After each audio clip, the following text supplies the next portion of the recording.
আসসালামু আলাইকুম রহমতুল্লাহি ওবরাকাতুহ। বিসমিল্লাহির রহমানির রহিম। আলহামদুলিল্লাহি রাব্বিল আলামিন ওয়াল আকিবাতু লিল মুত্তাকিন ওয়াসসালাতু ওয়াসসালামু আলা নাবিয়্যিহি মুহাম্মাদিন ওয়া আলিহি ওয়া আসহাবিহি আজমাইন। আম্মা বাদ। সম্মানিত দিনদার ভাই বোনেরা, এই চ্যানেল খোলার পর থেকে আমি বেশ কিছু ভিডিও আপলোড করেছিলাম নারী ও পুরুষের বিভিন্ন যৌন রোগ ও তার সমাধান নিয়ে। আলহামদুলিল্লাহ, প্রত্যেকটা ভিডিও ভাইরাল হয়েছে, আপনাদের কাছে সমাদৃত হয়েছে। তো বন্ধুরা আমার, আজকে আমি আপনাদের সামনে অত্যন্ত গুরুত্বপূর্ণ একটা ভিডিও নিয়ে হাজির হয়েছি। আমার যৌন বিষয়ক ভিডিওগুলো আপলোড করার পরে অসংখ্য অগণিত ভাই ও বোন আমাকে ধন্যবাদ জানিয়েছেন। তারা যে উপকার পাচ্ছেন, আপনারা এই চ্যানেলের বিভিন্ন ভিডিওর কমেন্টগুলো দেখলেই আপনারা সেটা বুঝতে পারবেন। কিন্তু একটা বিষয় আমাকে আজকে বলতেই হবে। কিছু ভাই ও বোন বলেছেন যে স্যার, আপনার ভিডিওগুলো অনেক সুন্দর, অনেক মানুষই এই ভিডিওগুলো থেকে উপকৃত হচ্ছে, কিন্তু আমরা কেউ কেউ এই ভিডিও থেকে উপকৃত হচ্ছি না। বন্ধুরা আমার, আমি এরকমও দেখেছি একই ফ্যামিলিতে দুই ভাই একই খাবার খেয়েছে, একই ন্যাচারাল ঔষধ আমার চ্যানেল থেকে খেয়েছে। এক ভাই সাক্ষী দিয়েছে যে স্যার, স্ত্রীর সাথে সময় দিতে পারতাম না, আলহামদুলিল্লাহ আপনার ঔষধ খাওয়ার পরে এখন আমি পুরোপুরি সুস্থ। কিন্তু ওই ফ্যামিলিরই আরেকজন ভাই, তিনি সাক্ষী দিয়েছেন যে স্যার, আদৌ আমি কোনো উপকৃত হতে পারিনি। তো বন্ধুরা আমার, যারা আমার ভিডিও থেকে উপকৃত হচ্ছেন না, আজকে মূলত তাদের নিয়েই এই ভিডিওটি তৈরি করছি। অতএব যারা উপকৃত হতে চান, আমি তাদেরকে বলবো ভিডিওটি না টেনে একদম শুরু থেকে শেষ পর্যন্ত অত্যন্ত মনোযোগের সাথে দেখুন। ইনশাআল্লাহ আপনি যত বড় যৌন রোগী হয়ে থাকুন না কেন, ইনশাআল্লাহ আপনি এখান থেকে অবশ্যই এমন কিছু শিখতে পারবেন, আপনার সারা জীবনের যৌন হতাশা, যৌন দুশ্চিন্তা এটা দূর হয়ে যাবে ইনশাআল্লাহ। তো বন্ধুরা আমার, যে সমস্ত বন্ধুরা বলেছেন যে আমার চ্যানেল থেকে বিভিন্ন রকমের ঔষধ খেয়েও তারা উপকৃত হচ্ছেন না, এই কথাটি শোনার পর আসলেই কিন্তু একজন ডাক্তার হিসেবে আমি অত্যন্ত চিন্তিত ছিলাম। তো বন্ধুরা আমার, এই বিষয়টি নিয়ে যারা এরকম কমেন্ট করেছিলেন যে এই চ্যানেলের বিভিন্ন ন্যাচারাল ঔষধ খেয়েও তারা উপকৃত হচ্ছেন না, আমি ব্যক্তিগতভাবে তাদের সাথে যোগাযোগ করি এবং বোঝার চেষ্টা করি আসলে তার সমস্যাটা কোথায়। আলহামদুলিল্লাহ, প্রায় 1 মাস গবেষণার পরে আমি সিদ্ধান্তে উপনীত হয়েছি যে এই সমস্ত ভাইদের একটা নির্দিষ্ট কঠিন রোগ রয়েছে, যে কারণে তারা শুধু আমার চ্যানেলের ঔষধ নয়, তারা পৃথিবীর কোনো ডাক্তারের ঔষধকেই কিন্তু উপকৃত হতে পারবে না। তো বন্ধুরা আমার, সেই সমস্যাটি কি, আমি তাদের কাছে যখন জানতে চাইলাম এক এক করে তাদের শারীরিক সমস্যা, তখন তাদের মুখ থেকে একটা কথা প্রায় অধিকাংশ রোগীর মুখ থেকে বেরিয়ে এলো, সেটা হচ্ছে তাদের সবার পেটের সমস্যা আছে। কেউ বলেছেন তাদের ডিসেন্ট্রি আছে, কেউ বলেছেন আমাশয় রয়েছে, কেউ বলেছেন গ্যাস্ট্রিকের সমস্যা রয়েছে, কেউ বলেছেন চরম বদহজম রয়েছে।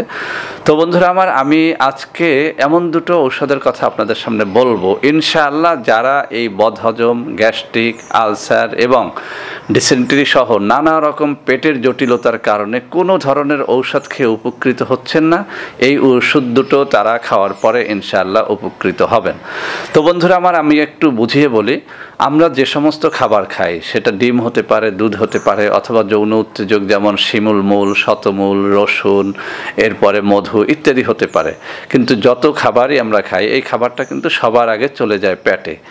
পেট যদি এটাকে সুন্দর করে হজম করতে পারে, তখনই কেবল এই খাবারের প্রভাবটা আমার দেহের উপরে পড়ে।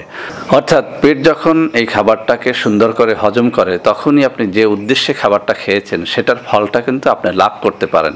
কিন্তু যদি আপনার পেটে সমস্যা থাকে, তাহলে কি হয়? ধরুন আপনি দুধ খেয়েছেন, দুধটি পেট হজম করতে পারলো না, এটা কিন্তু আপনার পায়খানার সাথে বেরিয়ে যাচ্ছে। আপনি ডিম খেয়েছেন, অত্যন্ত সুস্বাদু, অত্যন্ত ভালো একটা খাবার, সুষম খাবার যাকে বলি আমরা ডিম।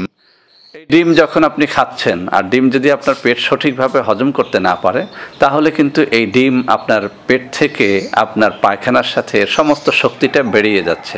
অতএব আপনি পেটে বদহজম নিয়ে দুধ, ডিম, শিমুল মূল, শতমূল, মধু, রসুন যাই খান না কেন, যতক্ষণ পর্যন্ত না আপনার পেট ঠিক হবে, আদৌ এই খাবারগুলো আপনার দেহের উপরে কোনো প্রভাব বিস্তার করবে না। ফলে আপনি বারবার খাবেন, বারবারই ব্যর্থ হবেন। অর্থাৎ আপনি শেষ পর্যন্ত আমাকে আমাকে এই কথাই বলবেন যে স্যার আপনার চ্যানেলের খাবারগুলো আমি খেয়ে দেখেছি, আদৌ সেগুলো আমার দেহে কোনো কাজ করে না। তো বন্ধুরা আমার, আজকে আপনাদের জন্য অত্যন্ত চমৎকার দুটো খাবারের কথা বলবো। একদিকে আপনার পেটের সমস্যাটা দেখবে, অন্যদিকে আপনার যৌন যে কোনো সমস্যা থাকলে সেটা সারিয়ে তুলবে। খাবার দুটো আমাদের সবার একদম পরিচিত, একটা হচ্ছে আদা এবং মধু, আর একটা হচ্ছে মেথি। বন্ধুরা আমার, যাদের পেটে সমস্যা আছে, পেটে সমস্যা থাকার কারণে দুধ, ডিম যা কিছুই খাচ্ছেন না কেন, কোনো কিছুই আপনার পেটে হজম হয় না, তাদেরকে বলবো সকালবেলা খালি পেটে আপনি 1 ইঞ্চি পরিমাণে আদা চিবিয়ে খান, সাথে আপনি একটু মধু খেতে পারেন, অথবা এই আদা এবং মধু একত্র করে একটু বেটে মিশ্রিত করে এরপরেও আপনি খেতে পারেন। যদি আদা এবং মধু এভাবে আপনি বেশ কয়েকটা দিন খান, অর্থাৎ কমপক্ষে 2টা সপ্তাহ যদি আপনি খালি পেটে সকালবেলা খান, একদিকে আপনার যৌন উত্তেজনাটা অবশ্যই বাড়বে, সাথে সাথে আপনার পেটের যে কোনো ধরনের সমস্যা সেটি দূর করবে ইনশাআল্লাহ। তো বন্ধুরা আমার, আরেকটা খাবারের কথা আমি আরও একবার বলেছি একটা ভিডিওর মধ্যে, সেটি হচ্ছে মেথি। মেথি পুরুষ দেহের যে এই যে টেস্টোস্টেরনটা থাকে, অর্থাৎ সেক্স হরমোনটা থাকে, এটাকে অনেক গুণে বাড়িয়ে তোলে। তবে এই মেথি খাওয়ার একটা সুন্দর নিয়ম রয়েছে। আপনি রাত্রিবেলাতে 2 চামচ পরিমাণে মেথি 1 গ্লাস পানির মধ্যে ভিজিয়ে রাখবেন, সেটাকে আপনি সকালবেলাতে হয় পানি এবং মেথি উভয়টাই খেয়ে ফেলবেন, অথবা যদি আপনার পেটে হজম না হয় তাহলে আপনি মেথির পানিটা শুধু খাবেন এবং আপনি বিচিটা ফেলে দেবেন।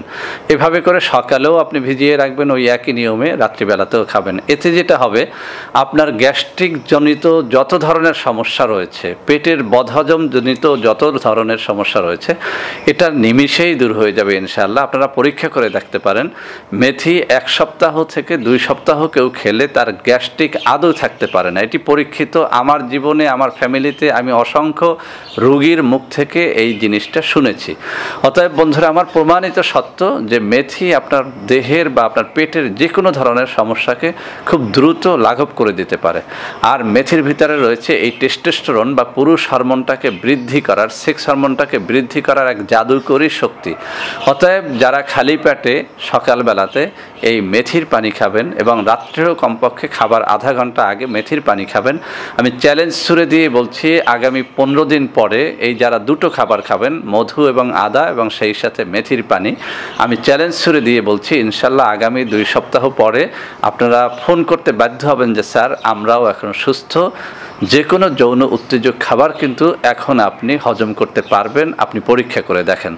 তো বন্ধুরা আমার, তাহলে যে জিনিসটা পেলাম সেটা হচ্ছে, আমি প্রতিদিন সকালে খালি পেটে আদা 1 ইঞ্চি পরিমাণে এবং 2 চামচ পরিমাণে মধু মিশ্রিত করে অথবা আলাদা করে খেয়ে ফেলবো, কমপক্ষে 2 সপ্তাহ খাবো। এবং মেথিটা আমি 2 সপ্তাহ নয়, এটি একদম কন্টিনিউ করব। প্রতিদিন সকালবেলাতে খালি পেটে খাবো এবং রাত্রিবেলাতেও খালি পেটে মেথির পানিটা খাবো, বীজসহ অথবা বীজ ছাড়া। এটি যদি আপনি করতে পারেন ইনশাআল্লাহ, আপনি এরপরে যে কোনো ধরনের যৌন উত্তেজক খাবার খেয়ে দেখেন, দুধ, ডিম, মধু, রসুন অথবা অন্য যে কোনো খাবার, যেমন শিমুল, মূল, শতমূল, যে কোনো খাবারটা আপনি চুজ করতে পারেন, খেয়ে দেখেন ইনশাআল্লাহ। এবার কিন্তু আপনি হতাশায় ভুগবেন না। অন্যান্য রোগীরা যেভাবে উপকৃত হয়েছে আপনিও সেম তাদের মতোই উপকারটা পেয়ে যাবেন ইনশাআল্লাহ। তো বন্ধুরা আমার, আশা করি আজকের এই ভিডিওটি আপনাদের অনেক কাজে দেবে। ভিডিওটি ভালো লাগলে লাইক করবেন, কমেন্ট করবেন, শেয়ার করবেন, আমাদের চ্যানেলটিকে ভালোবেসে সাবস্ক্রাইব করবেন। আল্লাহ হাফেজ। আসসালামু আলাইকুম ওয়া রাহমাতুল্লাহি ওয়া বারাকাতুহু।